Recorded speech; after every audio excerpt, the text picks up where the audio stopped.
हाँ जी, नमस्कार, जय श्री कृष्णा। कैसे हैं आप लोग? उम्मीद है आप सब बढ़िया होंगे, ज़बरदस्त होंगे, तैयारी आपकी शानदार तरीके से चल रही होगी। तो भाई साहब, आज हम राजस्थान परिवहन का जो अंतिम पार्ट है, जो कि पार्ट नंबर 3 है, ये आज डिस्कस करेंगे। इसमें हम रेल परिवहन और वायु परिवहन लेकर आए हैं। साथ ही साथ सड़क परिवहन से संबंधित कुछ महत्वपूर्ण तथ्य रह गए थे, जो कि एग्ज़ाम में बार-बार पूछे जाते हैं। जैसे कि यहाँ पर 911 जो है कि रेड क्लिफ रेखा के समानांतर चलती है, तो ये जो फैक्ट है हमने वहाँ पे डिस्कस नहीं किए थे। साथ ही साथ मैप के अंदर आपको सारी चीज़ें समझाई जाएगी और जो अपने एक्सप्रेस वे हैं, उनके बारे में अपन चर्चा करेंगे। उसके बाद में अपनी जो कुछ परियोजनाएँ चल रही हैं सड़कों से संबंधित, वो डिस्कस करेंगे और उसके बाद में जो अपनी कुछ संस्थाएँ चल रही हैं, जो कि रोड बनाती है, साथ ही साथ मेंटेन भी करती है, उन सभी संस्थाओं को भी डिस्कस करेंगे। तो बहुत शानदार तरीके से मैंने यहाँ पे प्रेज़ेंट करने की कोशिश की है, बहुत मेहनत की है, तो इस मेहनत का थोड़ा-सा फ़ायदा उठाइए। चीज़ें डिटेल में बताई गई है और मैं यहाँ पे गारंटी के साथ बता सकता हूँ कि भाई साहब हमारे इन तीनों क्लासेस को, राजस्थान परिवहन की तीनों क्लासेस के मटेरियल को मिला के अगर आप देखोगे तो आप किसी भी किताब में ऐसा मटेरियल नहीं मिलेगा। साथ ही साथ किसी भी इंस्टीट्यूट के क्लास के वीडियो में आपको देखने को नहीं मिलेगा। तो इसका थोड़ा-सा फ़ायदा ज़रूर उठाना चाहिए मेरे हिसाब से। ओके, तो चलिए स्टार्ट करते हैं बिना किसी टाइम वेस्टिंग के। तो सबसे पहले डिस्कस करते हैं अपन क्या? अपने अपने जो सड़क परिवहन से संबंधित कुछ तथ्य रह गए थे, जैसे कि भारतमाला परियोजना के तहत ये बताया गया है कि भाई ये कुछ नेशनल हाईवे हैं, जैसे कि नेशनल हाईवे नंबर 925, 925 ए, 911, 911 ए, 968 और अपनी नेशनल हाईवे नंबर 70। तो ये नेशनल हाईवे भारतमाला परियोजना के तहत बनकर तैयार हो चुकी हैं। इनका काम कंप्लीट हो चुका है, लेकिन 2 नेशनल हाईवे हैं, जैसे कि एक तो 148 एन और आपका 754 के। इन 2 नेशनल हाइवेज़ का काम अभी प्रगति पर है, कहने का मतलब इनका निर्माण अभी कंप्लीट नहीं हो पाया है। एक बार मैप में देख लेते हैं ताकि थोड़ा-सा अपने दिमाग के अंदर सेट हो जाए। पिछले क्लास में मैंने आपको सारे नेशनल हाइवेज़ मैप के अंदर याद करवाए थे। दोबारा से मैं एक बार थोड़ा-सा बता देता हूँ। ये आपकी नेशनल हाईवे नंबर 148 है, जो कि रेड कलर की आपको दिख रही है, जो कि आपके डीग, अलवर, दौसा, आपका सवाई माधोपुर, टोंक, बूंदी, कोटा से होती हुई आपकी एमपी, मध्य प्रदेश में चली जाती है। तो ये है 148 एन। 754 के कौन-सी है? ये आपकी अमृतसर, आपके पंजाब अमृतसर से आती है, फिर आपके संगरिया हनुमानगढ़ में एंटर करती है और फिर श्रीगंगानगर, बीकानेर, फलौदी, जोधपुर, बालोतरा और जालोर होती हुई आपके गुजरात में चली जाती है। ये नेशनल हाईवे कौन-सी है? ये 754 के है। ओके, तो बताया जा रहा है कि 754 के और 148 एन, ये 2 जो ये 2 जो नेशनल हाईवे है, ये नेशनल हाईवे इनका काम अभी चल रहा है। कौन-सी परियोजना के तहत? भारतमाला परियोजना के तहत। ओके, आगे बात करते हैं। नेशनल हाईवे नंबर जो 911, कहाँ पर है ये 911? ये रही। आपके फलौदी में जो बाप तहसील है, यहाँ से आपके 11 नंबर, 11 नंबर कौन-सी है? 11 नंबर कौन-सी है? ये जो ब्लैक कलर में आपको जो नेशनल हाईवे दिख रही है, ये नेशनल हाईवे नंबर 11 है और यहाँ बाप फलौदी से लेके जो शुरू होती है अपनी नेशनल हाईवे, ये आपके बीकानेर और श्रीगंगानगर में जाके नेशनल हाईवे नंबर 62 में ये मिल जाती है। तो ये रेड कलर की जो नेशनल हाईवे आपको दिख रही है, ये नेशनल हाईवे आपकी 911। तो इसके बारे में ये बताया गया कि ये 911 जो है, ये आपके भारत और पाकिस्तान के बीच में जो आपकी सीमा है, जिसको क्या बोला जाता है? रेड क्लिफ रेखा, इसके ये समानांतर है। नेशनल हाईवे नंबर 911 आपके भारत पाकिस्तान की जो रेड क्लिफ रेखा है, इसके समानांतर चलती है, मतलब इसके बराबर में चलती है। 911 याद रखना। आगे बात करते हैं अपन नेशनल हाईवे नंबर 25, जो कि पाली जिले के बरदर्रे से गुजरता है। नेशनल हाईवे नंबर 25, देखिए पिछले वीडियो में मैंने जो नेशनल हाईवे नंबर 25 बताया था, उसमें केवल आपको 4 जिले बताए थे। वो 4 जिले मैंने इसलिए बता दिए क्योंकि गलती से क्या हुआ, मैंने जिस किताब से ये कंटेंट लिखा था, वो कंटेंट थोड़ा-सा मिसप्रिंट था। बाद में मैंने रीचेक किया तो ये क्या हुआ, यहाँ पे ये 5 जिलों से गुजरती हुई दिख रही है अपन को अपने गूगल मैप में, जो कि आपके बाड़मेर, बालोतरा, जोधपुर, पाली और ब्यावर, ये 5 जिले हो जाते हैं। बाड़मेर, बालोतरा, जोधपुर, पाली और ब्यावर। पहले जो मैंने बताया था कि ये पाली से नहीं गुजरती है, लेकिन पाली का कुछ हिस्सा आपका नेशनल हाईवे नंबर 25 कवर करता है। तो ये थोड़ा सा ध्यान रखना। तो ये है आपकी नेशनल हाईवे नंबर 25। इसमें क्या है कि पाली में एक दर्रा बना हुआ है, उस दर्रे का नाम है बरदर्रा। क्या नाम है? बरदर्रा। तो ये बरदर्रा जो कि पाली जिले में है, इस बरदर्रे से ये नेशनल हाईवे नंबर 25 निकलती है। याद रखना, बरदर्रा है पाली जिले में और इस बरदर्रे से नेशनल हाईवे नंबर 25 गुजरता है, जो कि एग्जाम में पूछ लिया जाता है। नेशनल हाईवे नंबर 925A आपके बाड़मेर से निकलती है। बाड़मेर में देखो यहाँ से निकलती है 925A, जो कि आपके जालोर में जाकर इस नेशनल हाईवे नंबर 754 के में मिल जाती है।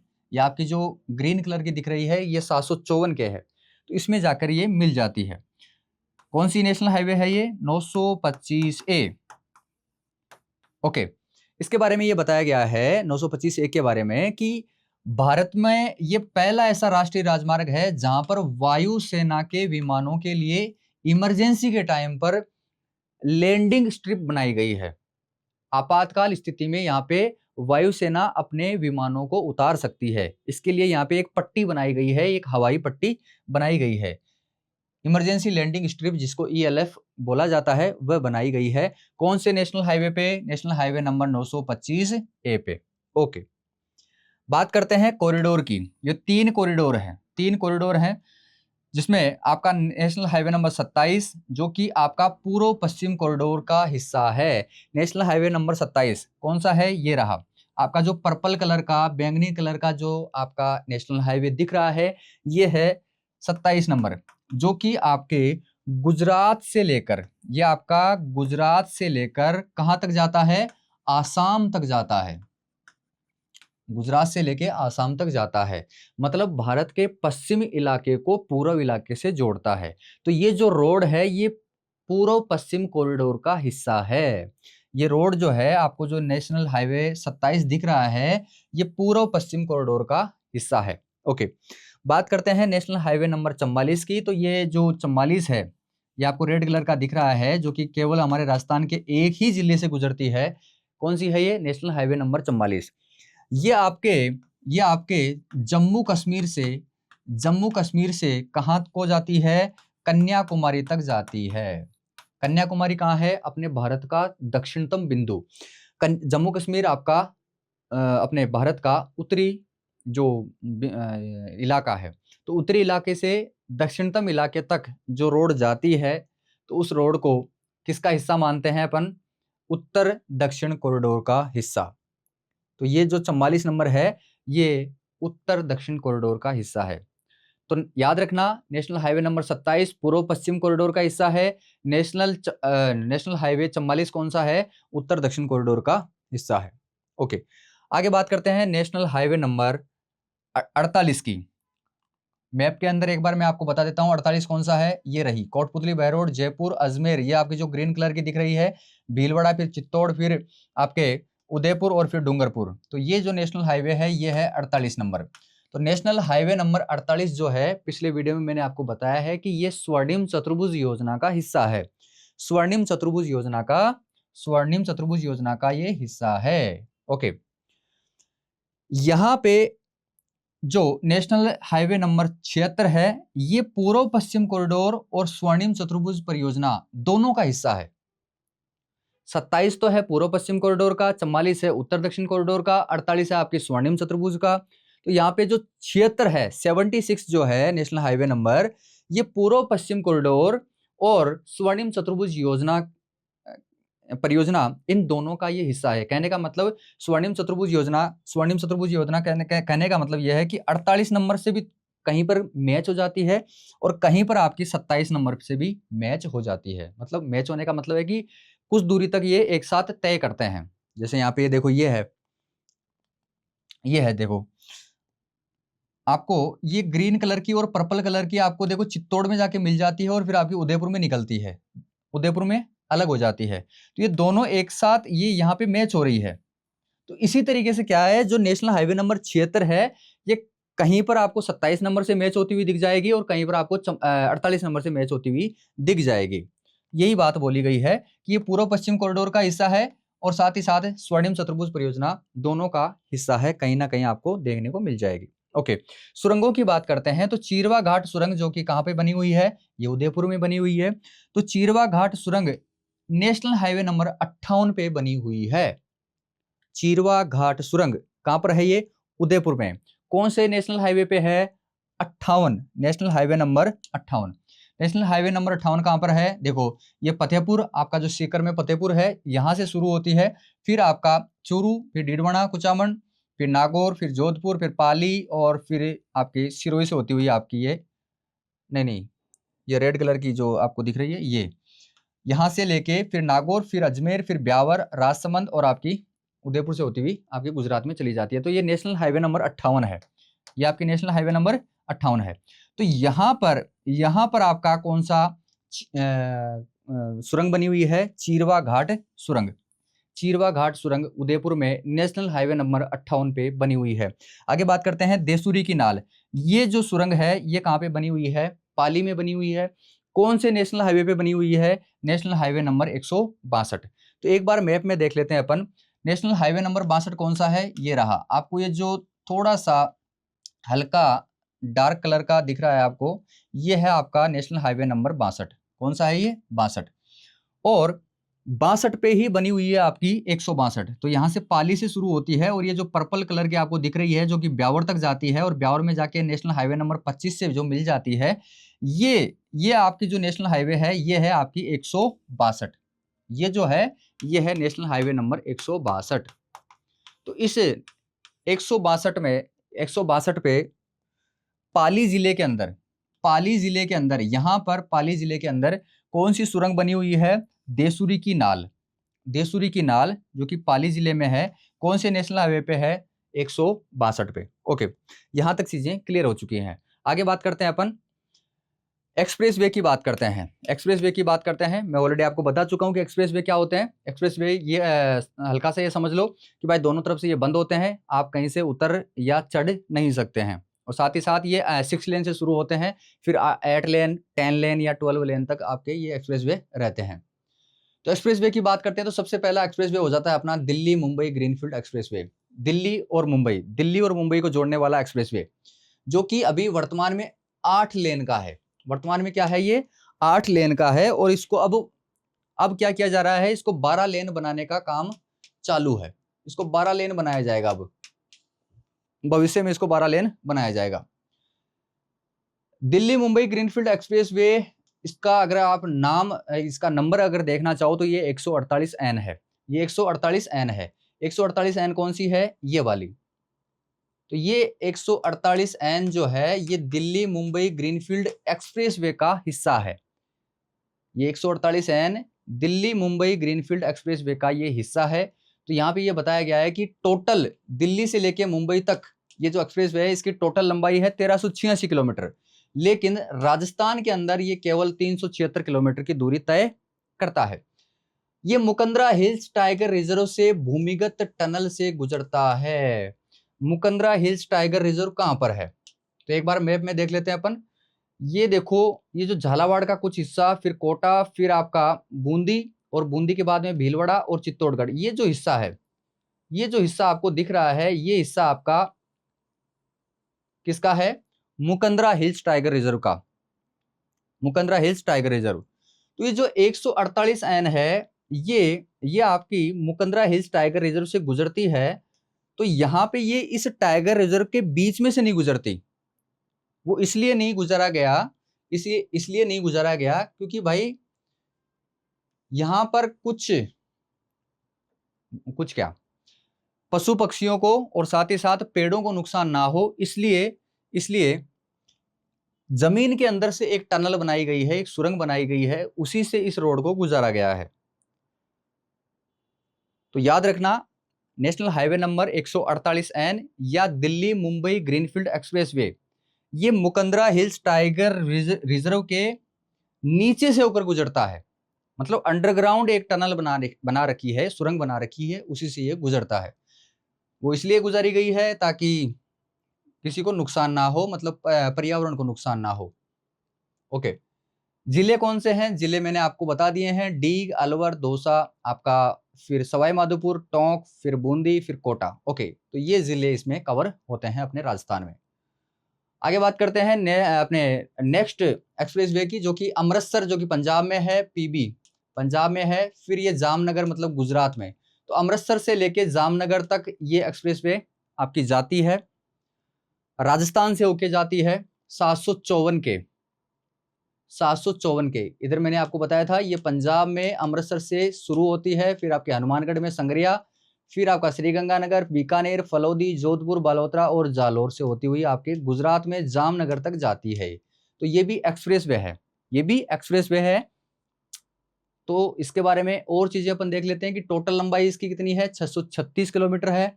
ये संगरिया, सांचौर, संथालपुर ग्रीनफील्ड एक्सप्रेसवे का निर्माण यहाँ पे चालू है। वही बात मैंने आपको बताई ना कि 148N और आपकी 754 के, इनका अभी काम चल रहा है। देश की ये 3 रिफाइनरियों को जोड़ेगा। ये जो 754 के है, ये आपके देश की 3 रिफाइनरियों को जोड़ेगा। 3 रिफाइनरियां कौन सी? एक तो आपकी पचपदरा जो कि राजस्थान में है, पचपदरा जो कि राजस्थान में है, ओके, पचपदरा राजस्थान में, अमृतसर आपके पंजाब में और जामनगर आपके गुजरात में।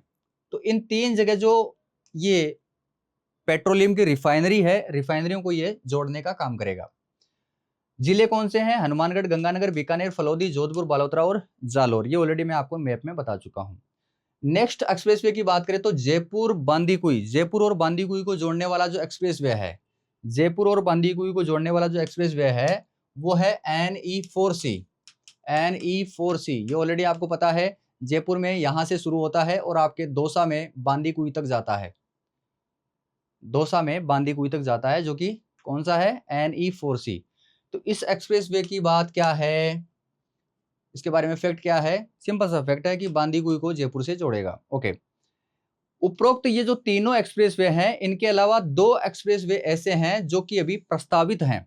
प्रस्तावित हैं कहने का मतलब इनको वास्तविक तौर पे इनको उतारा नहीं गया है, इनका काम अभी चालू नहीं हुआ है। कौन कौन से हैं? चंबल एक्सप्रेसवे और दूसरा है आपका बठिंडा अजमेर। बठिंडा से अजमेर, बठिंडा कहां पर है? पंजाब में। तो बठिंडा से अजमेर को ये जोड़ेगा, तो ये बठिंडा अजमेर ग्रीनफील्ड एक्सप्रेसवे अभी प्रस्तावित है। साथ ही साथ चंबल एक्सप्रेसवे भी आपकी क्या है? प्रस्तावित है। आगे बात करते हैं, ग्रीनफील्ड एक्सप्रेसवे की बात करते हैं। तो ध्यान दीजिए, राजस्थान का जो बजट है, राजस्थान सरकार का जो बजट है 2024-25 का, इसमें 9 ग्रीनफील्ड एक्सप्रेसवे प्रस्तावित है। 9 ग्रीनफील्ड एक्सप्रेसवे बनाने की बात की जा रही है। इन 9 में से 8 जो ग्रीनफील्ड एक्सप्रेसवे है ये राजस्थान सरकार बनाएगी, और एक जो ग्रीनफील्ड एक्सप्रेसवे है वो कौन बनाएगी? NHAI, national highway authority of India. Okay, कौन कौन से वो 9 ग्रीनफील्ड एक्सप्रेसवे हैं, कौन कौन से हैं ये रहे आपके सामने, एक एक को मैं बता देता हूं। पहला है आपका जयपुर जोधपुर पचपदरा एक्सप्रेसवे, दूसरा है आपका कोटपुतली किशनगढ़ एक्सप्रेसवे, तीसरा है आपका जयपुर भीलवाड़ा एक्सप्रेसवे, चौथा है आपका बीकानेर कोटपुतली एक्सप्रेसवे, ब्यावर भरतपुर एक्सप्रेसवे, फिर जालोर झालावाड़ एक्सप्रेसवे। ये सबसे बड़ा ग्रीनफील्ड एक्सप्रेस होगा हमारे राजस्थान का। जालोर झालावाड़ एक्सप्रेसवे हमारे राजस्थान का सबसे बड़ा एक्सप्रेसवे हो जाएगा अगर ये बन जाता है तो। Okay, Ajmer Banswara expressway, Jaipur Phalodi expressway, और फिर है श्री गंगानगर कोटपुतली एक्सप्रेसवे। तो ये 9 ग्रीनफील्ड एक्सप्रेसवे हैं जिनको अभी प्रस्तावित किया जा चुका है, मतलब प्रस्ताव इनका रखा गया है बजट 2024-25 में। ओके, 8 इनमें से राज्य सरकार अपनी राजस्थान सरकार बनाएगी, एक को national highway authority of India के द्वारा बनाया जाएगा। ओके, आगे बात करते हैं, कुछ परियोजनाएं चल रही है जो कि सड़क बनाती है हमारे राजस्थान के अंदर, वो कौन कौन सी है? पहली तो है चेतक परियोजना। चेतक परियोजना का काम क्या होता है? अपना जो भारत और पाकिस्तान का जो सीमा है, इस सीमा के पास में युद्ध में काम आने वाली सड़कों को बनाने का काम इसमें किया जाता है। सीमावर्ती जिले कौन कौन से हैं अपने? श्रीगंगानगर, कौन कौन से हैं? श्रीगंगानगर, बीकानेर और जैसलमेर और आपका बाड़मेर। तो ये जो आपका अंतर्राष्ट्रीय जो सीमा है, इस सीमा के आसपास में युद्ध में काम आने वाली सड़कों को बनाने का काम जो है वो चेतक परियोजना का है, चेतक परियोजना का है। इस चेतक परियोजना को संचालित कौन करता है? BRO। BRO की फुल फॉर्म है border road organisation. Border road organisation के द्वारा चेतक परियोजना को चलाया जाता है, संचालित किया जाता है। शुरुआत में जब इसको शुरू किया गया था तो वो कब शुरू किया गया था इस चेतक परियोजना को? 1962 में। हालांकि आप थोड़ी देर बाद में देखोगे कि ये जो बॉर्डर रोड ऑर्गेनाइजेशन है या जो बीआरओ है, इसकी स्थापना 1960 में की गई थी। इस बीआरओ की स्थापना तो 1960 में की गई थी, लेकिन इस चेतक परियोजना की जो शुरुआत है वो 1962 में की गई थी। चेतक परियोजना को चलाता कौन है? BRO. Okay, border road organisation, नाम से ही पता चल रहा है कि बॉर्डर के इलाकों में जो सीमावर्ती जो इलाके होते हैं, बॉर्डर जो होता है, अंतरराष्ट्रीय जो बॉर्डर होता है, उस इलाके में जो रोड बनाएगा वो कौन है? कौन बनाएगा? बीआरओ। ओके, इस परियोजना का, चेतक परियोजना का जो मुख्यालय है, हेडक्वार्टर है, वो बिछवाल में है। और बिछवाल कहां पर है? आपके बीकानेर में है।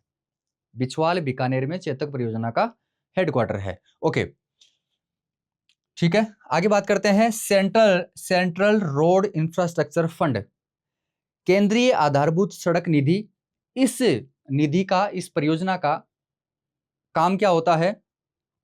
जो राज्य राजमार्ग है, राज्य राजमार्ग का मतलब है स्टेट हाईवे, और आपकी जो प्रमुख जिला रोड है, एमडीआर, मेजर डिस्ट्रिक्ट रोड जो है, इनका रखरखाव करना और साथ ही साथ इनको सुदृढ़ करना, इनको मजबूत करना और इनको चौड़ा करने का काम इस CRIF का होता है। CRIF का होता है, central road infrastructure fund. Central road infrastructure fund. Okay, इसमें जितना भी स्टेट हाईवे और एमडीआर को चौड़ा करने और इनको मजबूत करने में जितना भी खर्चा आएगा, वो पूरा का पूरा खर्चा किसके द्वारा दिया जाएगा? भारत सरकार के द्वारा दिया जाएगा। मतलब ये 100% सेंट्रल गवर्नमेंट के द्वारा फंड की जाती है। ओके, आगे बात करते हैं। प्रधानमंत्री ग्राम सड़क योजना, नाम से ही पता चल रहा है कि गांवों के अंदर गांवों के अंदर सड़क को जिला मुख्यालय से जोड़ना। जो ग्राम पंचायतें हैं, जिन ग्राम पंचायतों की जो जनसंख्या है वो 500 से ज्यादा है, उन ग्राम पंचायतों को किससे जोड़ना है? आपके जिला मुख्यालय से जोड़ना है। ओके, अब देखिए, ये 500 का जो आंकड़ा है वो कम हो जाता है कहां पर? अगर कोई ग्राम या कोई गांव जहां पर मरुस्थलीय इलाका है, मरुस्थल ज्यादा है, या फिर पहाड़ी इलाका वहां पे ज्यादा है, या फिर जनजातीय जनसंख्या वहां पे ज्यादा है, तो उस गांव की जनसंख्या अगर 250 से भी ज्यादा है, तो उस गांव को भी जिला मुख्यालय से जोड़ा जाएगा। वहां पे ये 500 वाला जो क्राइटेरिया है, वो 500 वाला क्राइटेरिया इसमें लागू नहीं होगा। ओके, ये शुरुआत कब होती है इस प्रधानमंत्री ग्राम सड़क योजना की? जब अटल बिहारी वाजपेयी की सरकार थी सन 2000 में, तो उस टाइम पे 25 दिसंबर 2000 को प्रधानमंत्री ग्राम सड़क योजना की शुरुआत की गई थी। ओके, इसका काम क्या होता है? गांवों को जिला मुख्यालय से जोड़ना। गांवों के लिए नॉर्मल जो गांव है, सामान्य जो गांव है, उनकी जनसंख्या अगर 500 से ज्यादा है तो उनको जोड़ा जाएगा। और अगर जहाँ पर जनसंख्या ज्यादा है, या पहाड़ी इलाका है, या मरुस्थलीय इलाका है, तो वहां पे अगर 250 से भी ज्यादा अगर जनसंख्या है तो उसको जिला मुख्यालय से जोड़ दिया जाएगा। शुरुआत में क्या हुआ था, इस प्रधानमंत्री ग्राम सड़क योजना के अंदर जितना भी पैसा लगता था वो 100% पैसा, पूरा का पूरा पैसा केंद्र सरकार के द्वारा दिया जाता था। लेकिन वर्तमान में क्या हो रहा है कि केंद्र सरकार तो 60 देगी, 60% केंद्र सरकार देगी, 40% आपकी राज्य सरकार देगी। अगर 100 रुपए खर्च आ रहे हैं तो 60 रुपए, उन 100 रुपए में से 60 रुपए आपकी केंद्र सरकार देगी, भारत सरकार देगी, और 40 जो रुपए हैं वो आपकी राजस्थान सरकार देगी। ओके, आगे बात करते हैं मेगा हाईवे परियोजना। मेगा हाईवे परियोजना का मतलब है कि इस परियोजना के तहत जो एक्सप्रेस वे जो हैं उनको बनाया जाएगा। राजस्थान सरकार और एक कंपनी है, राजस्थान गवर्नमेंट और एक कंपनी है, प्राइवेट कंपनी है, उस कंपनी का नाम है IL&FL।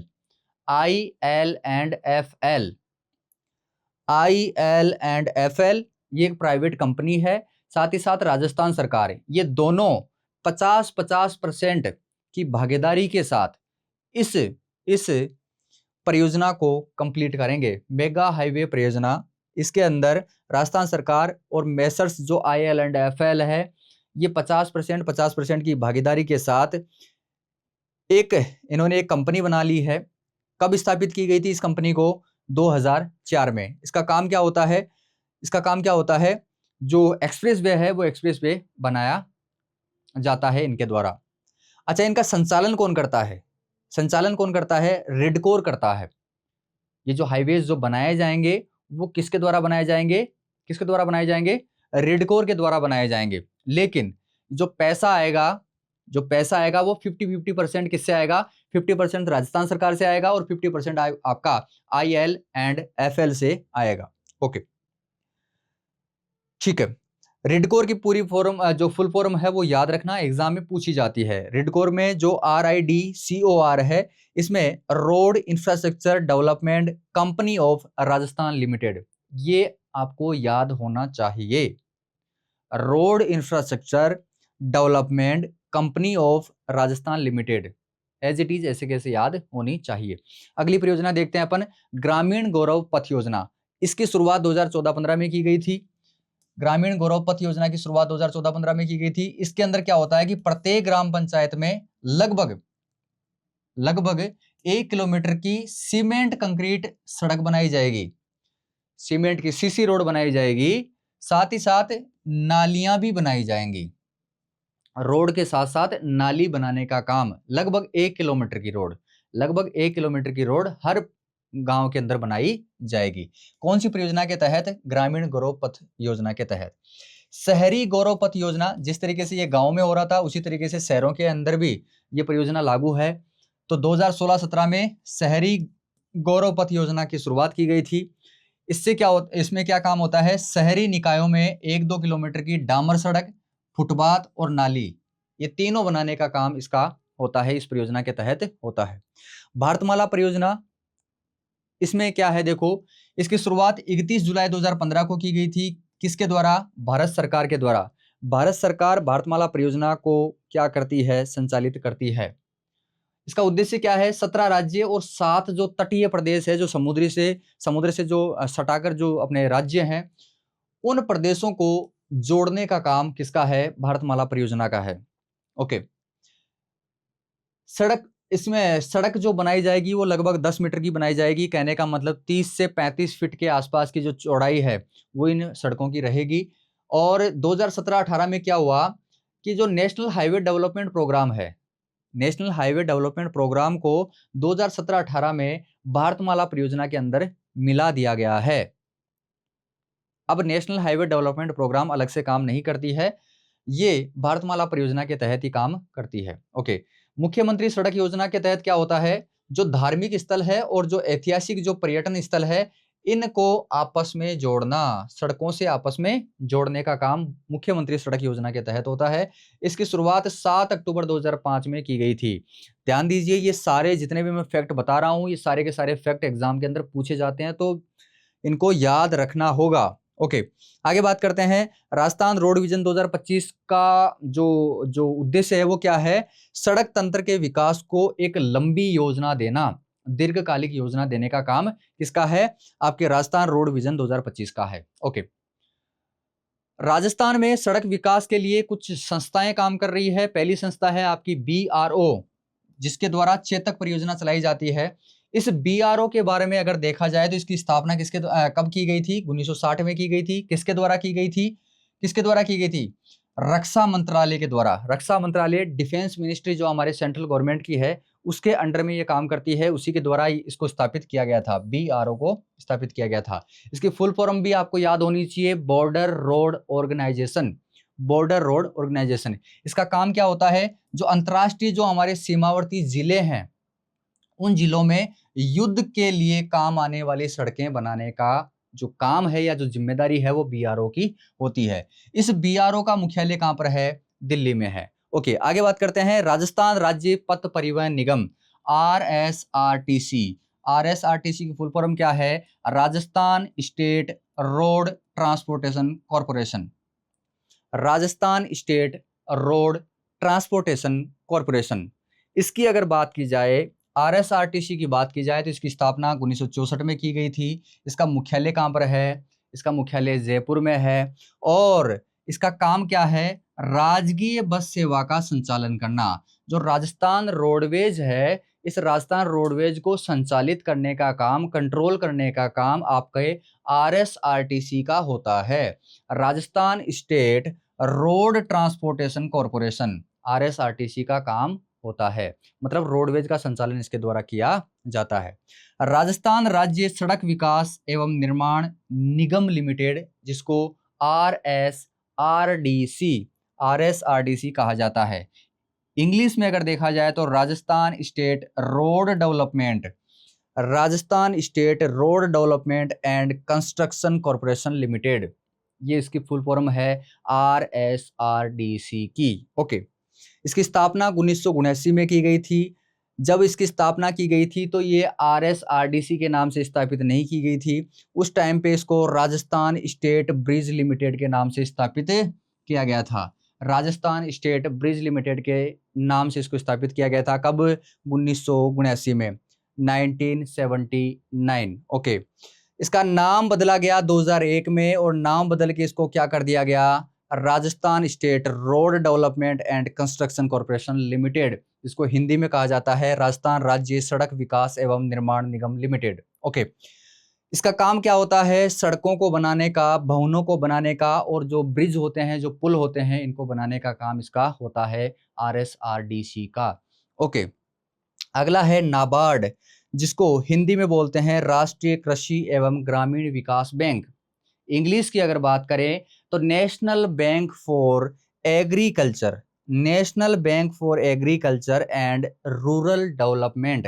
रूरल का मतलब है ग्रामीण, तो ग्रामीण का विकास और साथ ही साथ कृषि का विकास के लिए, कृषि के विकास के लिए नाबार्ड एक बैंक काम करता है। एक बैंक काम करता है जो इनको लोन देने का काम करता है। इनका काम क्या है? लोन देने का होता है। इसकी स्थापना 1982 में की गई थी और इसका जो मुख्यालय है वो मुंबई में है। ओके, इसका काम क्या है? कृषि और ग्रामीण क्षेत्रों में सड़कों का निर्माण करने का काम अपने नाबार्ड का होता है। मतलब ये लोन देता है, फिर बाद में आपके जो कॉन्ट्रैक्टर होते हैं वो कॉन्ट्रैक्टर फिर आपके क्या करते हैं? सड़कें बनाता है। ओके, आगे बात करते हैं अपन CRIF, ऑलरेडी अपन डिस्कस कर चुके हैं। CRIF central road infrastructure fund, इसमें जितना भी पैसा लगता है वो पूरा का पूरा पैसा भारत सरकार के द्वारा दिया जाता है। और ये काम क्या करता है? जो आपके स्टेट हाईवे हैं, राज्य राजमार्ग हैं, और जो MDR हैं, मेजर डिस्ट्रिक्ट रोड जो हैं, इनको चौड़ा करना और इनको मजबूत करने का काम CRIF का होता है। आगे बात करते हैं national highway authority of India, भारतीय राष्ट्रीय राजमार्ग प्राधिकरण। इसकी स्थापना 1995 में की गई थी। और इसका काम क्या है? जो नेशनल हाईवे है, नाम से ही पता चल रहा है, नेशनल हाईवे और जो एक्सप्रेसवे है, इन एक्सप्रेसवे का निर्माण करना और इनको मेंटेनेंस या इनका रखरखाव करने का काम NHAI का होता है। National highway authority of India का होता है। राजस्थान स्टेट हाईवे अथॉरिटी, जिस तरीके से केंद्र सरकार के द्वारा NHAI चलाई जाती है या संचालित की जाती है, उसी तरीके से हमारे राजस्थान सरकार के द्वारा भी एक प्राधिकरण चलाया जाता है, जो कि राजस्थान की जो स्टेट हाईवे है या जो बाकी की और रोड हैं, उनको कंट्रोल करने का या संचालित करने का काम किया जाता है इसके द्वारा। ओके, तो राजस्थान स्टेट हाईवे अथॉरिटी, जिसका गठन 2 जून 2015 को किया गया था। ओके, रिडकोर की बात करते हैं। रिडकोर के द्वारा मैंने आपको थोड़ी देर पहले बताया था कि मेगा हाईवे परियोजना के अंदर जो रोड बनाई जाती है, मेगा हाईवे जो रोड बनाई जाती है वो रिडकोर के द्वारा बनाई जाती है। और रिडकोर के द्वारा जो हाईवे बनाने में जो पैसा लगता है, वो पैसा 50% तो राज्य सरकार के द्वारा दिया जाता है और 50% किसके द्वारा दिया जाता है? एक कंपनी के द्वारा दिया जाता है। उस कंपनी का नाम है IL&FL। इन दोनों के द्वारा 50-50% करके ये पैसा दिया जाता है। फिर रिडकोर आपकी मेगा हाईवे बनाती है। इस रिडकोर का जो मुख्यालय है वो जयपुर में है और इसकी स्थापना सन 2004 में की गई थी। आगे बात करते हैं अपन रेल परिवहन की। सड़क परिवहन से संबंधित अपने महत्वपूर्ण तथ्य जो हैं वो लगभग कंप्लीट हो चुके हैं, थोड़े बहुत और बचे हैं जो कि आपके इस वीडियो के एंड में आपको बता दिए जाएंगे। अब बात करते हैं रेल परिवहन की, जहां से भी प्रश्न पूछे जाते हैं। तो रेल परिवहन की बात करें तो थोड़ा सा अपन इसका हिस्ट्री जान लेते हैं, इतिहास जान लेते हैं। तो भारत में पहली बार जो रेल चलाई गई वो 1853 में चलाई गई थी। मुंबई से ठाणे, मुंबई से ठाणे के बीच में, महाराष्ट्र में जो मुंबई है और ठाणे भी मुंबई में है, तो मुंबई से ठाणे के बीच में 1853 में भारत में पहली बार अपने ट्रेन चलाई गई थी या रेल चलाई गई थी। भारतीय रेल का जो राष्ट्रीयकरण किया गया, इसको केंद्र सरकार के अंडर में लिया गया। तो ये कब लिया गया? ये लिया गया 1950 में, मतलब इसको गवर्नमेंट बना दिया गया। पहले ये अंग्रेजों के पास में थी, अंग्रेजों के पास में थी, तो बाद में इसको राष्ट्रीयकरण इसका कर दिया गया 1950 में। ओके, राजस्थान में पहली बार जो रेल चलाई गई वो 1876 में चलाई गई। देखो लगभग कितने साल बाद में? 21 साल बाद में। कितने साल बाद में? 21 साल बाद में। भारत में तो 1853 में चल चुकी थी, लेकिन अपने राजस्थान में कब चली? 1876 में। आगरा फोर्ट से, आगरा के किले से बांदीकुई दोसाध के बीच में चलाई गई थी। आगे बात करते हैं, राजस्थान में पहली रेल बस सेवा 1994 में चलाई गई, मेड़ता रोड से मेड़ता सिटी तक। ओके, रेलवे लाइन के प्रकार, आपकी जो रेल की जो पटरियां होती है, उन पटरियों में जो दो आपके जो स्टिक होती है, या एक तरीके से मान के चलो जो ट्रैक होता है, उस ट्रैक की चौड़ाई के अनुसार इनको अलग अलग नाम दिया जाता है। जैसे कि अगर रेलवे ट्रैक की चौड़ाई अगर 0.66 मीटर है तो उस रेलवे ट्रैक को नैरो गेज कहा जाता है। नैरो गेज कहा जाता है। 1 मीटर की चौड़ाई हो तो उसको मीटर गेज कहा जाता है, और 1.66 मीटर की अगर चौड़ाई होती है उस रेलवे ट्रैक की, मतलब चौड़ाई जो 1.66 मीटर होती है, तो उसको ब्रॉड गेज कहा जाता है। आजकल आप देखोगे तो लगभग 90% जो रेलवे ट्रैक हैं वो आपके 90 से 95% जो रेलवे ट्रैक हैं वो आपके ब्रॉड गेज के हैं। नैरो गेज और मीटर गेज आपको बहुत कम देखने को मिलेंगे। जहां पर आपको देखने को मिलेंगे वो आपके एग्जाम में प्रश्न भी पूछ लिए जाते हैं, तो ध्यान दीजिए। पहले ये देख लेते हैं कि भारत में 18 जोन है, रेलवे के 18 जोन है और 76 मंडल हैं। ये इस तरीके से है जैसे कि हमारे राजस्थान के अंदर ये संभाग है और ये आपके जिले हैं। 18 जोन और 73 मंडल। जिस तरीके से पहले हमारे राजस्थान को पहले संभागों के अंदर बांटा जाता है, फिर संभागों के अंदर फिर जिलों के अंदर बांटा जाता है, उसी तरीके से रेलवे अपना जो संचालन करता है वो पहले जोन के अंदर बांटता है। पूरे भारत देश को जोन के अंदर बांटता है, फिर उन जोन के अंदर मंडल बनाए जाते हैं। तो इसी तरीके से क्या है कि 18 जोन और 73 मंडल के अंदर अपना रेलवे काम करता है पूरे भारत में। इन 18 जोन में से 2 रेलवे जोन हमारे राजस्थान में पड़ते हैं। 18 जोन में से 2 जोन हमारे राजस्थान में पड़ते हैं, और इन 2 जोन के अंडर में 5 मंडल आते हैं। इन 2 जोन के अंदर 5 मंडल आते हैं। अब इन 2 जोन की बात करते हैं। पहला जोन तो है आपका उत्तर पश्चिमी रेलवे जोन। इस रेलवे जोन का जो मुख्यालय है वो कहां पर है? आपका जयपुर में है। और इस उत्तर पश्चिमी रेलवे जोन के अंडर में 4 मंडल आते हैं। 4 मंडल आते हैं, कौन से? जयपुर मंडल, जोधपुर मंडल, अजमेर मंडल और आपका बीकानेर मंडल। ओके, दूसरे रेलवे जोन की बात करते हैं तो यह है आपका पश्चिमी मध्य रेलवे जोन। पश्चिमी मध्य रेलवे जोन, इस रेलवे जोन का मुख्यालय कहां पर है? जबलपुर में है। और ये जबलपुर कहां पर है? आपका मध्य प्रदेश में है। तो इस पश्चिमी मध्य रेलवे जोन का के अंडर में जितने भी मंडल आते हैं, इन सभी मंडलों में से एक मंडल हमारे राजस्थान में पड़ता है, उस मंडल का नाम है कोटा मंडल। ओके, तो कुल मिला के आपके 4 मंडल तो ये हो जाते हैं, एक मंडल ये हो जाता है, तो टोटल हमारे राजस्थान के अंदर रेलवे के कितने मंडल हैं? 5 मंडल है। और ये 5 मंडल कितने जोन के अंदर आते हैं? 2 जोन के अंदर आते हैं, एक तो उत्तर पश्चिमी रेलवे जोन और एक आपका पश्चिमी मध्य रेलवे जोन। ओके, आगे बात करते हैं अपन कुछ रेलवे, राजस्थान में जो रेलवे चल रहा है उसमें उससे संबंधित कुछ महत्वपूर्ण तथ्यों की बात कर लेते हैं। जैसे कि राजस्थान के अंदर रेल मार्गों की कुल लंबाई 6135 किलोमीटर है। राजस्थान के अंदर टोटल रेल मार्गों की अगर लंबाई देखी जाए तो 6135 किलोमीटर है, जो कि भारत का 8.86% है। भारत में जितने भी टोटल रेल मार्ग है उनमें से राजस्थान के रेल मार्गों का अगर परसेंटेज निकाला जाए तो वो 8.86% है। भारत में राजस्थान का स्थान इस लंबाई के अनुसार देखा जाए तो ये कौन सा है? ये दूसरा है। पहले नंबर पे सबसे ज्यादा लंबे रेल मार्ग कहां पर हैं? उत्तर प्रदेश में है। उत्तर प्रदेश में रेल मार्गों की लंबाई हमारे राजस्थान से ज्यादा है, इसलिए राजस्थान पूरे भारत में 1 नंबर पे आता है और दूसरे नंबर पे अपना राज्य जो राजस्थान है वो आता है।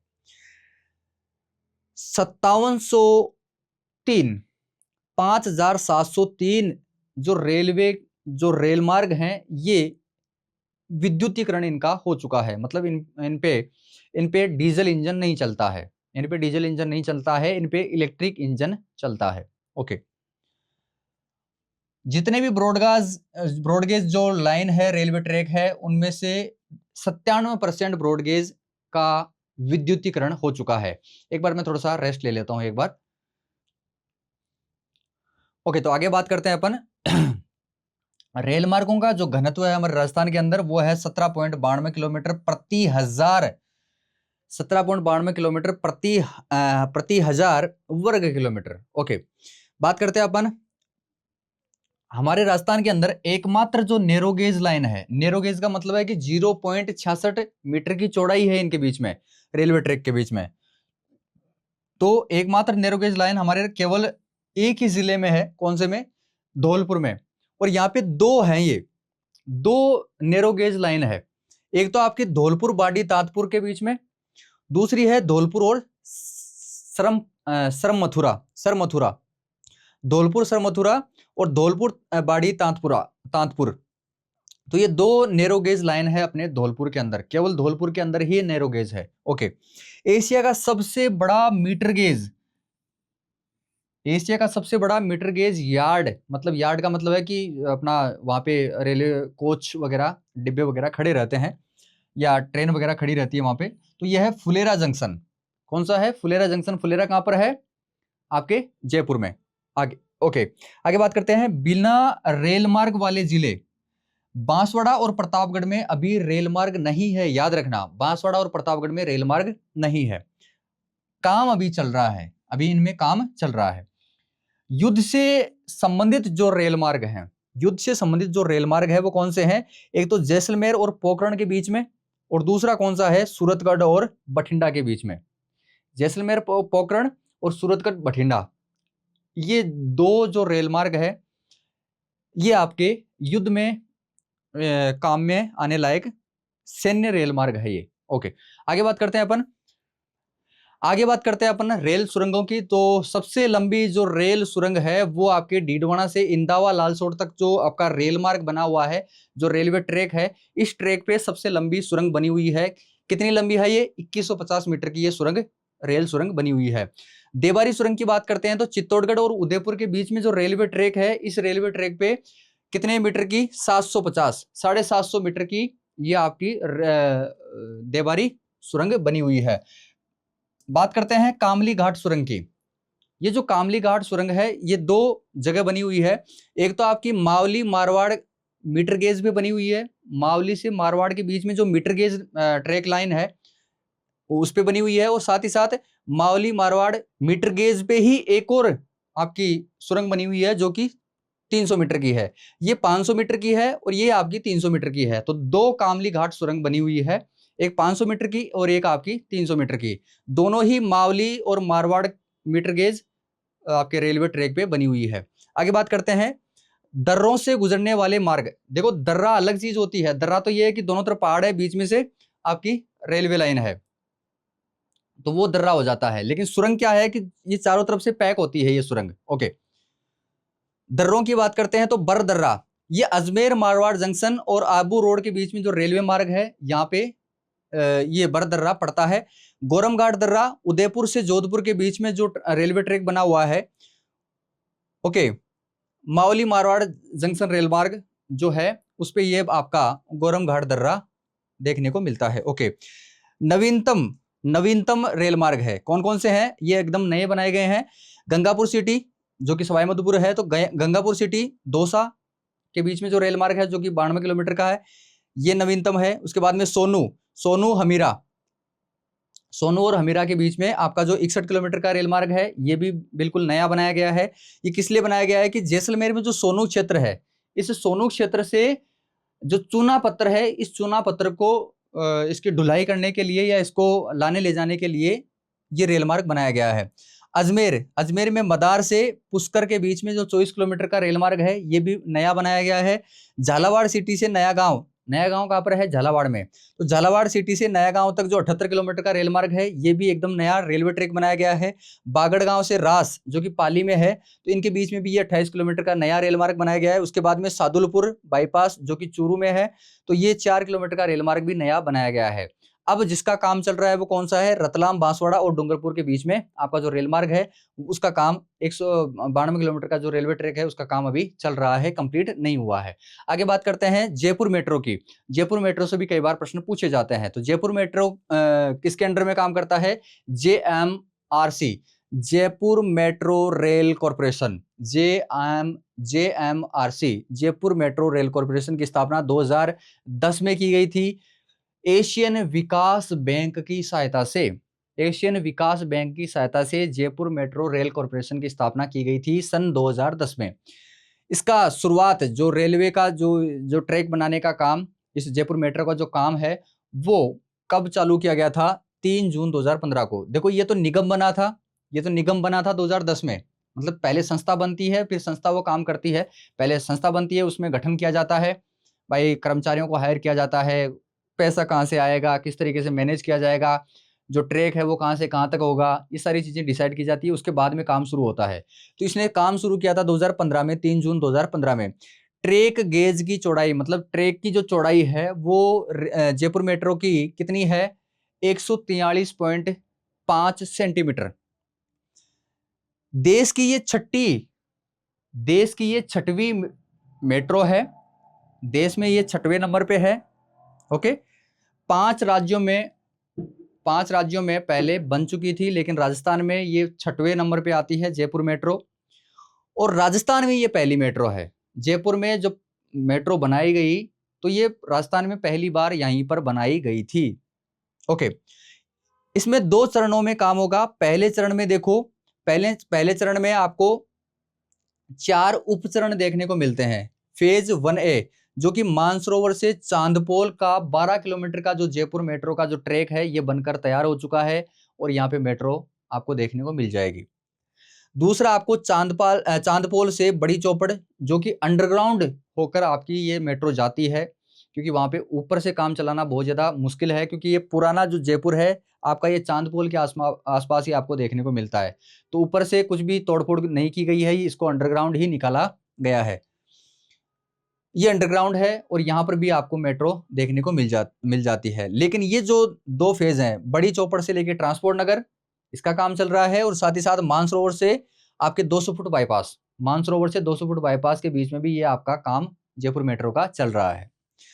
दूसरे चरण में क्या किया जाएगा? जब ये दोनों चरण कंप्लीट हो जाएंगे, तो उसके बाद में क्या किया जाएगा? अंबावाड़ी जो है, चोमपुलिया के पास में जो अंबावाड़ी है, अंबावाड़ी से सीतापुरा आपके महात्मा गांधी हॉस्पिटल के आसपास में, वहां तक ये ले जाया जाएगा, जो कि 23 किलोमीटर का इसको प्रस्तावित किया गया है। इस पे काम अभी चालू नहीं है। ओके, श्यामनगर विशेष स्टेशन है। श्यामनगर जो मेट्रो स्टेशन है, वहां पे क्या है कि ये देश का एकमात्र ऐसा मेट्रो स्टेशन है जो कि महिला शक्ति स्टेशन कहलाता है। कहने का मतलब है कि यहाँ पे जितने भी वर्कर हैं वो टोटल महिलाएं हैं। कौन सा मेट्रो स्टेशन है जयपुर का? Shyamnagar metro station. दरवाजे बाएं तरफ खुलेंगे। ओके, विवेक विहार भी आपका, देखो ये जो दोनों जो मेट्रो स्टेशन है ना, ये आपके मानसरोवर से चांदपोल के बीच में ही देखने को मिलेंगे। मानसरोवर से चांदपोल के बीच में ही देखने को मिल जाते हैं। तो विवेक विहार जो मेट्रो स्टेशन है, ये देश का एकमात्र LED लाइट युक्त मेट्रो स्टेशन है। आपको वो बल्ब 100 वाट वाले बल्ब और वो देखने को नहीं मिलेंगे यहाँ पर, या कोई मरकरी देखने को नहीं मिलेगी। टोटल जितनी भी लाइट है वो सारी LED लाइट्स हैं आपके विवेक विहार मेट्रो स्टेशन पे। ओके, आगे बात करते हैं अपन प्रमुख ट्रेनों की बात करते हैं। तो यहाँ पे ये जो 4 ट्रेनें हैं, ये आपके पर्यटन वाले टॉपिक में आपको बहुत अच्छे तरीके से समझाई जाएंगी। पैलेस ऑन व्हील्स, इसका नया नाम क्या है? ये ट्रेन है ये पैलेस ऑन व्हील्स। पैलेस का मतलब है महल, पैलेस का मतलब होता है महल, तो व्हील्स का मतलब पहिए, तो पहियों के ऊपर महल, ये नाम दिया गया था इसको। इसका नया नाम क्या है? Heritage palace on wheels. Fairy queen या हेरिटेज ऑन व्हील्स, ये दूसरी है। तीसरी है रॉयल राजस्थान ऑफ व्हील्स। चौथी क्या है, विस्टाडोम हेरिटेज ट्रेन, जो कि 2023 में ये बनाई गई थी। राजस्थान का एकमात्र मीटर गेज मार्ग इस पे स्थित है। राजस्थान के एकमात्र मीटर गेज पे ये स्थित है, कौन सी, विस्टाडोम हेरिटेज ट्रेन। ओके, प्रमुख संस्थानों की बात कर लेते हैं जो कि रेलवे से संबंधित हैं, जैसे कि लोको रेल कारखाना, ये 1879 में स्थापित किया गया था। कहां पर है ये, अजमेर में है। 1895 में ये पहला इंजन यहाँ पे बना था, लोको रेल कारखाना में। कहां पर है ये, अजमेर में। 1895 में यहाँ पे पहली बार इंजन बना दिया गया था, ये कारखाना है ये। भारतीय रेल अनुसंधान एवं परीक्षण केंद्र, जो कि पचपदरा बाड़मेर में है, यहाँ पे हाई स्पीड जो ट्रेन है उनकी टेस्टिंग की जाती है। हाई स्पीड जो ट्रेन है उनको चलाकर एक बार देखा जाता है। कहां पर, भारतीय रेल अनुसंधान एवं परीक्षण केंद्र पचपदरा। सिमको वैगन फैक्ट्री, जो कि 1957 में स्थापित की जाती है, कहां पर, भरतपुर में। वर्तमान में ये जो फैक्ट्री है, ये फैक्ट्री टीडागढ़ वैगन्स कंपनी के द्वारा संचालित की जाती है। आगे बात करते हैं मेमू रेल कोच फैक्ट्री, जो कि रूपाहेली भीलवाड़ा में है। आगे बात करते हैं पश्चिमी रेलवे क्षेत्रीय प्रशिक्षण केंद्र, जो कि उदयपुर में है, और ये देश का सबसे बड़ा रेलवे मॉडल कक्ष है। देश का सबसे बड़ा रेलवे मॉडल कक्ष है, यहां पर स्थापित है, पश्चिमी रेलवे क्षेत्रीय प्रशिक्षण केंद्र में। National train enquiry system, NTES, national train enquiry system, इसकी स्थापना 2019 में की गई थी। कहां से शुरुआत की गई इसकी, झुंझुनू रेलवे स्टेशन से।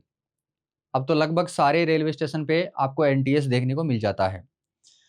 रेलवे विद्युत लोकोशेड, जो कि तुगलकाबाद कोटा में स्थापित है। रेलवे भर्ती मंडल आपका अजमेर में, मतलब रेलवे की जो आपकी भर्ती की जाती है अपने राजस्थान में, तो वो कहां पर है, आपके अजमेर में है, रेलवे भर्ती मंडल। ओके, आगे बात करते हैं वायु परिवहन। वायु परिवहन की बात करते हैं तो वायु परिवहन की शुरुआत 1929 में की गई थी। राजस्थान की बात है ये। जोधपुर के उस टाइम पे जो महाराजा थे उम्मेद सिंह, तो महाराजा उम्मेद सिंह के द्वारा फ्लाइंग क्लब की शुरुआत की गई थी। कब, 1929 में। और ये जो वायु परिवहन है, इस वायु परिवहन का जो राष्ट्रीयकरण किया गया था वो 1953 में किया गया था। इसका प्रबंधन किसके द्वारा किया जाता है, भारतीय विमानपत्तन प्राधिकरण, AAI के द्वारा इसका प्रबंधन किया जाता है। जो वायु का प्रबंधन होता है, वायु परिवहन जो है, वायु परिवहन का जो प्रबंधन है, मैनेजमेंट है, वो AAI के द्वारा किया जाता है। प्रबंधन क्यों करना पड़ता है, क्योंकि भाई हो सकता है कि जिस दिशा से एरोप्लेन जा रही है उसी दिशा से कोई सामने से कोई एरोप्लेन आ जाएगी तो वो एक्सीडेंट हो सकता है उसका। तो ये जो वायु मार्ग बनाने का काम है हमारे भारत में, तो वो किसके द्वारा बनाए जाते हैं, वो AAI के द्वारा बनाए जाते हैं। घरेलू विमान सेवा का संचालन है, ये जो डोमेस्टिक, जो आपकी डोमेस्टिक का मतलब है कि इंडिया से उड़ेगी और इंडिया में ही उतर जाएगी, तो ये डोमेस्टिक हो जाती है। ये डोमेस्टिक जो एरोप्लेन उड़ती है और उतरती है, तो इनका संचालन किसके द्वारा किया जाता है, इंडियन एयरलाइंस के द्वारा किया जाता है। अंतर्राष्ट्रीय विमान सेवा का संचालन किसके द्वारा किया जाता है, एयर इंडिया के द्वारा किया जाता है। अंतर्राष्ट्रीय मतलब भारत से उड़ेगी और किसी दूसरे देश में उतरेगी और दूसरे देश से उड़ के अपने भारत में उतरेगी, तो ये जो अंतर्राष्ट्रीय जो विमानों का संचालन हो रहा है, मैनेजमेंट हो रहा है, ये एयर इंडिया के द्वारा किया जाता है। और जो घरेलू जो आपके जो विमानों का संचालन है, विमान सेवाओं का संचालन है, वो इंडियन एयरलाइंस के द्वारा किया जाता है। नागर विमान निगम 2006 में स्थापित किया गया था राज्य सरकार के द्वारा, हमारे राजस्थान सरकार के द्वारा। राजस्थान में इसके ढांचे की अगर बात करें तो राजस्थान में 22 हवाई पट्टियां हैं। राजस्थान में 22 हवाई पट्टियां हैं। इनमें से 18 राज्य सरकार के अंडर में है और 4 आपकी प्राइवेट हैं। ये जो 4 प्राइवेट हैं, ये आपकी एक तो पिलानी में है, दूसरी कांकरोली में है, तीसरी आपकी बारा में है और चौथी आपकी वनस्थली में है। हवाई अड्डों की बात करें, देखो हवाई पट्टी आपकी छोटी होती है, ठीक है, एक छोटा सा एयरपोर्ट मान सकते हो आप इसको, या एक इस तरीके से मान सकते हो कि एक रोड है, बस एक रोड है। इसके चारों तरफ ना तो कोई बाउंड्री होती है, ना ही यहाँ पे कोई बताने वाला होता है कि भाई यहाँ पे कोई मौसम किस तरीके का है या ट्रैफिक किस तरीके का है, कोई भी बताने वाला नहीं होता है। बस एक सिंपल सा मतलब एक छोटी मोटी एक मशीनरी होती है जो कि आपको छोटी मोटी इन्फॉर्मेशन देती रहती है। तो वो एक अस्थायी तौर पे काम करती है ये।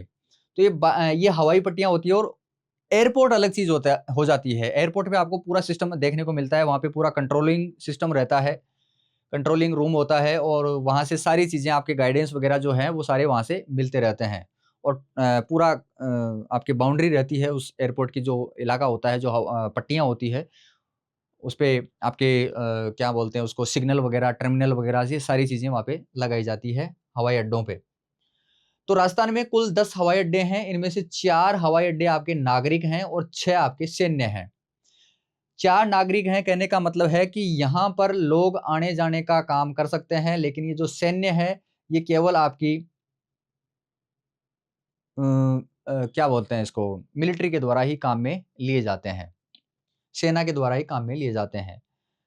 6 और 4 10 हो चुके हैं, लेकिन 2 जो हैं वो अभी प्रस्तावित हैं। ये 2 और बनाने की बात यहाँ पे की जा रही है। ओके, आगे बात करते हैं अपन। सांगानेर का जो जयपुर में जो सांगानेर एयरपोर्ट है, ये राजस्थान का पहला और देश का 14वां अंतरराष्ट्रीय हवाई अड्डा है। सांगानेर एयरपोर्ट हमारा इंटरनेशनल एयरपोर्ट है और इस इंटरनेशनल एयरपोर्ट को दर्जा देने का काम कब हुआ? 2005 में। सांगानेर एयरपोर्ट को इंटरनेशनल एयरपोर्ट का दर्जा कब मिला? 2005 में मिला। सांगानेर एयरपोर्ट कहाँ पर है? जयपुर में है। ओके, ये अभी अडानी ग्रुप को लीज पे दे रखा है। ये सांगानेर एयरपोर्ट अडानी ग्रुप को लीज पे दे रखा है। मतलब लीज का मतलब है कि कुछ सालों तक इसको किराए पे दे रखा है अडानी ग्रुप के को। ओके, महाराणा प्रताप में जो डबोक नामक जो जगह है, यहाँ पे जो एयरपोर्ट है, डबोक जो एयरपोर्ट है, ये उदयपुर में है। इस एयरपोर्ट को 2008 से संचालित किया जा रहा है। 2008 में इसको बनाया गया था। कोटा हवाई अड्डा 2017 से संचालित है। राज्य का यह पहला ग्रीनफील्ड एयरपोर्ट है। राज्य का यह पहला ग्रीनफील्ड एयरपोर्ट है, लेकिन ये ग्रीनफील्ड एयरपोर्ट अभी प्रस्तावित है। अभी ग्रीनफील्ड एयरपोर्ट ये नहीं बना है। ओके, किशनगढ़ एयरपोर्ट जो कि अजमेर में है, तो राजस्थान का ये सबसे नया एयरपोर्ट है। अक्टूबर 2017 से इसको संचालित किया जा रहा है। उपरोक्त चारों जो एयरपोर्ट है, ये जो चारों एयरपोर्ट है, ये भारतीय विमान प्राधिकरण के अधीन आते हैं। भारतीय विमान प्राधिकरण, airport authority of India, airport authority of India के अंडर में आते हैं ये चारों airport. Sanganer airport, Maharana Pratap airport, Kota airport और आपका किशनगढ़ एयरपोर्ट। ओके, सैन्य हवाई अड्डों की बात कर लेते हैं, जो कि 3 और 3 6 हैं। पहला सैन्य हवाई अड्डा है सूरतगढ़, जो कि गंगानगर में है। दूसरा है नाल एयरपोर्ट, फिर Uttarlai airport, Ratanada airport, Phalodi airport और आपका जैसलमेर एयरपोर्ट। ध्यान दीजिए, ये जो नाल एयरपोर्ट है, ये प्रथम भूमिगत एयरपोर्ट है, मतलब ये अंडरग्राउंड है। ये एयरपोर्ट आपका जमीन के ऊपर नहीं है, ये जमीन के अंदर है ये एयरपोर्ट, जो कि सबसे पहले हमारे राजस्थान में बनाया गया था, नाल एयरपोर्ट। ओके, सूरतगढ़ जो एयरपोर्ट है, ये भी आपका अंडरग्राउंड देखने को मिलता है, लेकिन ये बाद में बनाया गया था। पहले इसको बनाया गया था, किसको? नाल एयरपोर्ट को। ओके, कुछ हवाई अड्डे प्रस्तावित हैं, जैसे कि कोट कासिम जो कि अलवर में बनाया जाएगा। कोट कासिम जो एयरपोर्ट है वो अलवर में बनाया जाएगा, ये भी प्रस्तावित है। दिल्ली मुंबई इंडस्ट्रियल कॉरिडोर के तहत ग्रीनफील्ड एयरपोर्ट इसको बनाया जाएगा। और दूसरा जो प्रस्तावित एयरपोर्ट है वो है आपका कोलाना एयरपोर्ट, जो कि झालावाड़ में बनाया जाएगा, कोलाना एयरपोर्ट। ओके, व्यावसायिक हवाई अड्डे कहने का मतलब यहां से लोग पैसे देके हवाई यात्रा कर सकते हैं। कौन कौन से एयरपोर्ट हैं? एक तो आपका जयपुर का सांगानेर एयरपोर्ट, उदयपुर में आपका जो डबोक एयरपोर्ट है वो, Kota airport, Kishangarh airport, Bikaner airport, Jodhpur airport और आपका जैसलमेर। यहाँ से नागरिक उड़ान है वो यहाँ से संचालित की जाती है। ओके, आगे बात करते हैं अपन। कुछ सड़क परिवहन से संबंधित कुछ मामला और रह गया था अपना, जैसे कि एक पोर्टल है, ऑनलाइन वेबसाइट है, कौन सी? वाहन के नाम से। इस पे ऑनलाइन पंजीकरण किया जाता है। ऑनलाइन पंजीकरण किया जाता है, किसका किया जाता है? वाहनों का ऑनलाइन जो रजिस्ट्रेशन है वो वाहन नामक वेबसाइट पे किया जाता है। याद रखना। सारथी 4.0, सारथी 4.0 या 4.0 ये जो वेबसाइट है, ये ऑनलाइन ड्राइविंग लाइसेंस का जो रजिस्ट्रेशन किया जाता है या जो ऑनलाइन लाइसेंस बनाने के लिए जो एप्लीकेशन दी जाती है वो आपके सारथी 4.0 से दी जाती है। ईडार पोर्टल, ईडार के नाम से जो आपकी वेबसाइट है ये किस काम में आती है? दुर्घटना से संबंधित जानकारी लेने के लिए और साथ ही साथ दुर्घटना में जो नुकसान हो जाता है उस नुकसान का मुआवजा लेने के लिए इस वेबसाइट का प्रयोग लिया जाता है। कौन सी है ये? कौन सी है? ईडार, ईडार पोर्टल। ओके, आगे बात करते हैं। राजस्थान में पहली जो सड़क नीति बनाई गई थी वो 1994 में बनाई गई थी। ये देश में ये पहला राज्य है जहां पर सड़क नीति बनाई गई थी। ओके, राजस्थान में नई सड़क सुरक्षा नीति 21 मार्च 2017 को बनाई गई और ये जारी कर दी गई है। राजस्थान परिवहन विभाग का नया नाम मतलब बदल दिया गया है। राजस्थान परिवहन विभाग का क्या नाम है? परिवहन एवं सड़क सुरक्षा विभाग, जो कि कब बदला गया? 1 अक्टूबर 2021 को बदला गया।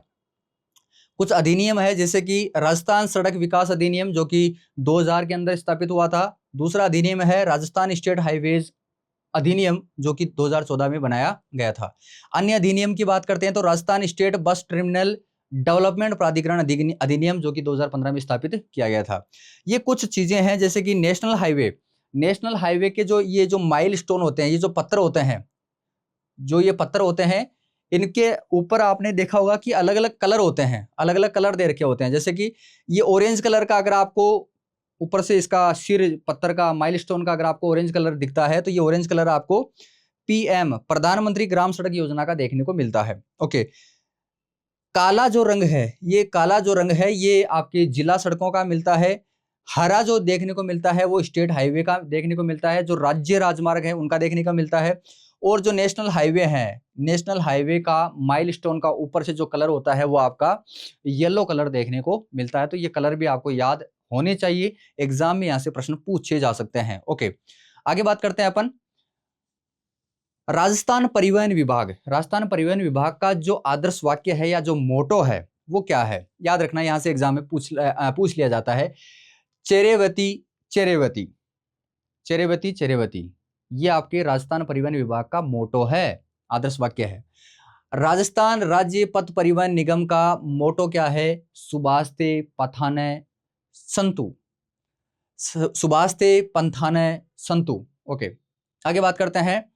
कुछ और महत्वपूर्ण तथ्यों की बात करते हैं जो कि मैं आपको पढ़ के बता देता हूं। जैसे कि राजस्थान में ग्रामीण बस सेवा की शुरुआत 2012 में की गई थी। प्रथम सरकारी बस हमारे राजस्थान में 1952 में चलाई गई थी, टोंक से चलाई गई थी। राजस्थान का पहला यातायात पार्क कोटा में बनाया गया था। सड़क सुरंगे जो है हमारे राजस्थान में वो कौन सी है? सबसे पहली जो सड़क सुरंग बनाई गई वो जिंदोली सुरंग बनाई गई जो कि खेड़तल तिजारा में है। ओके, ठीक है, आगे बात करते हैं। सबसे लंबी जो रेल सड़क सुरंग है वो है Kota Bundi national highway number 52 पे बनाई गई है। और कितने मीटर की है ये? 1076 मीटर की, कहने का मतलब 1 किलोमीटर की ये सबसे लंबी सड़क सुरंग है। नेशनल हाईवे नंबर 52 पे ये बनाई गई है, कोटा और बूंदी, ठीक है, बूंदी जिले में। ओके, आगे बात करते हैं। राजस्थान की पहली मॉडल सड़क कहां पे बनाई गई? बहरोड में बनाई गई। बहरोड से डीग में बनाई गई 114 किलोमीटर की। भवानी मंडी जो रेलवे स्टेशन है इसका आधा हिस्सा राजस्थान में है, आधा हिस्सा आपका मध्य प्रदेश में है। भवानी मंडी जो रेलवे स्टेशन है इसका आधा हिस्सा राजस्थान में है, आधा हिस्सा आपका मध्य प्रदेश में है। गांधीनगर रेलवे स्टेशन कहां पर है? जयपुर में है। तो इसके बारे में यह दे रखा है कि राजस्थान का यह पहला रेलवे स्टेशन है जहां पे कंप्लीट महिला वर्कर है। First all woman railway station है हमारे राजस्थान का। कौन सा? Gandhinagar railway station. ओके, और ये 100% सोलर एनर्जी से चलता है। गांधीनगर रेलवे स्टेशन पे आपको तापीय ऊर्जा की जरूरत नहीं होती है। यहाँ पे टोटल सोलर जो पैनल है उन्हीं से पूरी ऊर्जा दी जाती है गांधीनगर रेलवे स्टेशन को। थार एक्सप्रेस 2006 में शुरू की गई थी। मुनाबाव जो कि भारत में है, आपके जैसलमेर में है। तो मुनाबाव से खोखरा पार पाकिस्तान के बीच में चलाई गई थी। कौन सी? थार एक्सप्रेस। कब चलाई गई? 2006 में। तो ध्यान रखना, थार एक्सप्रेस राजस्थान की एकमात्र अंतरराष्ट्रीय रेल है। थार एक्सप्रेस राजस्थान की एकमात्र अंतरराष्ट्रीय ट्रेन है। आगे बात करते हैं, राजस्थान सड़क सुरक्षा संस्थान जो कि जयपुर में स्थित है। राजस्थान में लोक परिवहन बस सेवा 2015 में शुरू की गई थी। लोक परिवहन बस सेवा राजस्थान में 2015 में शुरू की गई थी। सड़क सुरक्षा के रूप में मनाया गया वर्ष कौन सा है? 2015।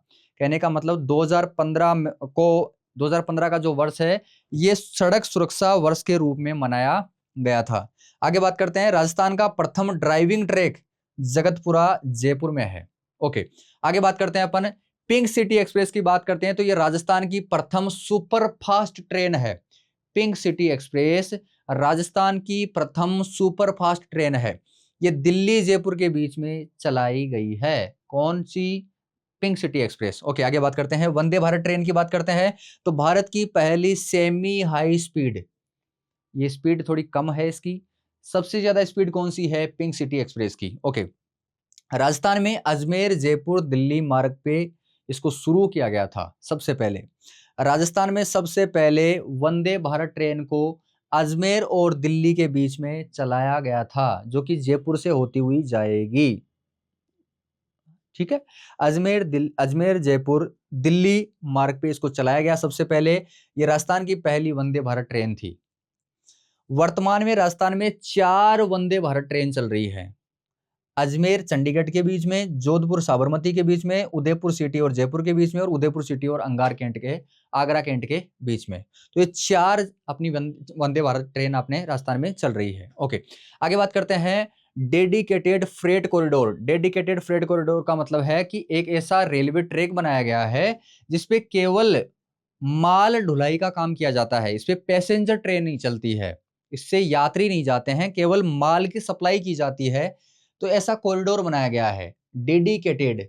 विशेष फ्रेट का मतलब होता है वजन, फ्रेट का मतलब होता है माल, या फ्रेट का मतलब होता है लगेज मान सकते हो। ओके, सिंपल सा मतलब है सामान। तो डेडिकेटेड फ्रेट कॉरिडोर एक ऐसा गलियारा बनाया गया है, एक ट्रेन का वो बनाया गया है, ट्रैक बनाया गया है। तो राजस्थान का यह पहला माल ढुलाई कॉरिडोर बनाया गया है। ये साखुन जयपुर से अजमेर तक ये ट्रैक है। दिल्ली मुंबई कॉरिडोर का ये हिस्सा है। दिल्ली से मुंबई के बीच में ये जो ट्रैक बनाया गया है, ये कॉरिडोर बनाया गया है, उसका कुछ छोटा सा हिस्सा हमारे जयपुर और अजमेर के बीच में भी पड़ता है। ओके, इसका राजस्थान से गुजरने वाले हिस्से की अगर बात करें तो इसका ये जो अपना डेडिकेटेड फ्रेट कॉरिडोर है, इसका अधिकतम हिस्सा राजस्थान से गुजरता है, लगभग 38%। ये दिल्ली मुंबई का जो डेडिकेटेड फ्रेट कॉरिडोर है, इसका 38% हमारे राजस्थान में है। दिल्ली मुंबई कॉरिडोर की कुल लंबाई वैसे देखी जाए तो 567 किलोमीटर है। ये 8 जिलों से होकर गुजरता है हमारे राजस्थान में। खेड़तल तिजारा, सीकर, डीडवाना कुचामन, जयपुर, अजमेर, ब्यावर, पाली और सिरोही के बाद में आपके गुजरात में चला जाता है, और गुजरात के बाद में आपका मुंबई में चला जाता है। इस पर 2 प्रमुख जंक्शन बनेंगे हमारे राजस्थान में, फुलेरा जंक्शन और आपका मारवाड़ जंक्शन। ये डेडिकेटेड जो फ्रेट कॉरिडोर है, ये जो रेलवे ट्रैक है, इस पे 2 जंक्शन बनेंगे, फुलेरा जंक्शन और आपका मारवाड़ जंक्शन। ओके, आगे बात करते हैं, राजस्थान में सबसे लंबा रेलवे पुल आपके सीकर में है। सीकर में कौन सी जगह? छोटा गुड्डा से लेके रिंगस तक आपका 8 किलोमीटर का सबसे लंबा, राजस्थान में सबसे लंबा रेलवे ब्रिज है, ये पुल है। हाई स्पीड ट्रेनों को ट्रायल करने के लिए, इनको चेक करने के लिए, इनकी टेस्टिंग करने के लिए एक ट्रैक बनाया गया है। कहां पर बनाया गया है? जयपुर से फुलेरा के बीच में हाई स्पीड ट्रेनों को चेक करने के लिए एक ट्रैक बनाया गया है, रेलवे मार्ग बनाया गया है। उड़ान प्रशिक्षण अकादमी आपके किशनगढ़ में है। यहाँ पे आपको जो ट्रेनिंग दी जाती है एरोप्लेन को उड़ाने के लिए, तो वो किशनगढ़ में है। हेलीकॉप्टर जॉय का मतलब होता है आनंद, जॉय। ओके, तो हेलीकॉप्टर आनंद के लिए अगर आप हेलीकॉप्टर में बैठना चाहते हो, तो हमारे राजस्थान का जो पर्यटन विकास निगम है, राजस्थान पर्यटन विकास निगम है, इसके द्वारा एक शुरुआत की गई है। एक शुरुआत की गई है कि आप हेलीकॉप्टर में बैठ के आप एंजॉय कर सकते हो, थोड़ी घूम सकते हो, थोड़ा घूम सकते हो। एक तरीके से पायलट प्रोजेक्ट के रूप में, मतलब एक टेस्टिंग के तौर पे इसको चलाया गया है। सम जो कि जैसलमेर में है, सम जैसलमेर में हेलीकॉप्टर जॉय रोड की स्थापना हमारे राजस्थान पर्यटन विकास निगम के द्वारा की गई है। ओके, तो भाई साहब कुल मिला के हमने एक एक पॉइंट को, राजस्थान परिवहन के एक एक पॉइंट को हमने डिस्कस किया है बहुत ही शानदार तरीके से। अगर अब भी प्रश्न एग्जाम में बाहर जाते हैं तो फिर भाई साहब आपकी गलती नहीं है, ना ही मेरी गलती है, आप छोड़ के आ सकते हैं। जहाँ तक हमें पता है 99% जितना हमने पढ़ाया है उससे बाहर प्रश्न नहीं पूछा जाएगा। अगर फिर भी पूछा जाता है तो भाई आपकी किस्मत, हमने हमारी मेहनत कर ली है, आपने भी आपकी जो मेहनत है वो अच्छे तरीके से कर ली है। तो कुल मिला के बात यही है कि कॉम्पिटिटिव एग्जाम में अपन को बाकी लोगों से ज़्यादा पढ़ना होता है और वो बखूबी हम कर रहे हैं। अगर आपको हमारी मेहनत अच्छी लगती है तो वीडियो को लाइक और एक प्यारा सा कमेंट करना ना भूलें। और अगर आप चैनल पे नए हैं तो चैनल को सब्सक्राइब भी ज़रूर कर लें, क्योंकि हम इसी तरीके से आपको राजस्थान जीके पढ़ाते रहते हैं, काफ़ी डिटेल से। काफ़ी आपका जो टॉपिक है वो शानदार तरीके से कवर किया जाता है। तो अपने नेक्स्ट टॉपिक में मिलते हैं, तब तक के लिए पढ़ाई करते रहिए। जय हिंद, वंदे मातरम।